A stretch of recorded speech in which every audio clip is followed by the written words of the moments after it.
Muito boa noite, meu amigo, minha amiga, telespectador e telespectadora da Rede Mundial de Comunicação. Esse é o nosso boletim semanal, direto aqui dos Estados Unidos. Taxa de juros. O Fed, que é o equivalente ao Banco Central aí do Brasil, cortou em 0,25 novamente a taxa de juros. Ou seja, agora a taxa de juros aqui nos Estados Unidos, ela vai variar entre 3,75% e 4% ao ano.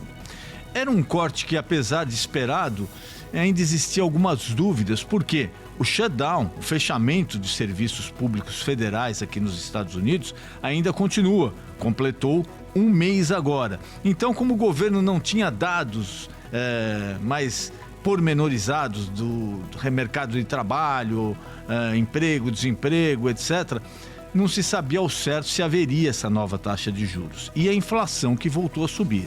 Mas mesmo assim, o Fed resolveu cortar esse 0,25.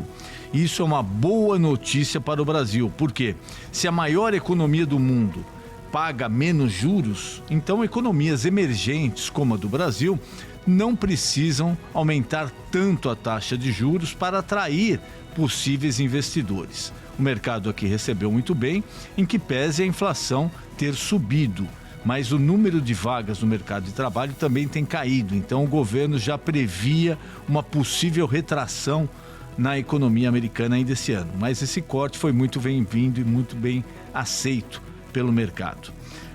Acordo com a China. Estados Unidos e China chegam a um acordo no que diz respeito às tarifas.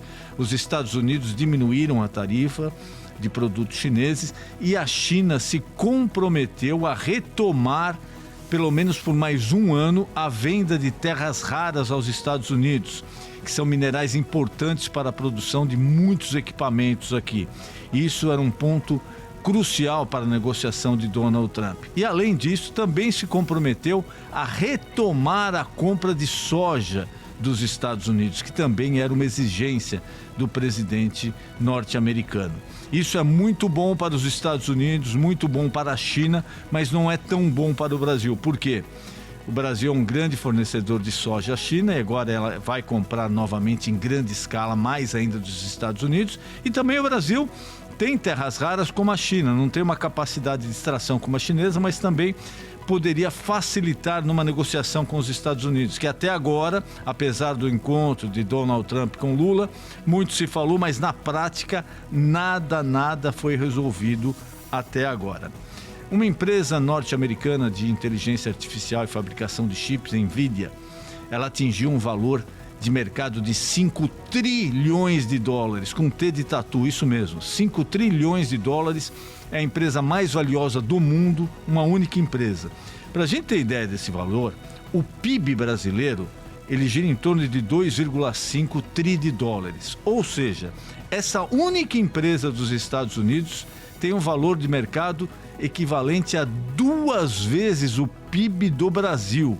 São números astronômicos e ainda existe a possibilidade desse valor aumentar, porque ela acaba de receber uma grande encomenda por parte do governo dos Estados Unidos para chips específicos de inteligência artificial e etc. Uma única empresa, 5 trilhões de dólares. Infelizmente, volta a se falar em testes nucleares por parte de Estados Unidos e Rússia. A Rússia provocou isso daí, ela fez um teste nuclear em um submarino, etc. E Donald Trump ordenou imediatamente que os testes nucleares sejam restabelecidos nos Estados Unidos. Desde 92 não existia mais teste nuclear, ambos os países assinaram documentos nesse sentido, mas em 2016 os Estados Unidos saíram desse acordo, a Rússia logo em seguida também saiu, mas nenhum tinha feito nenhum teste nuclear. E agora, infelizmente, a Rússia retoma esse teste e pode ter certeza. Donald Trump não vai assistir isso daí quieto, sem nenhuma iniciativa. Logo deveremos ter mais testes nucleares por aí.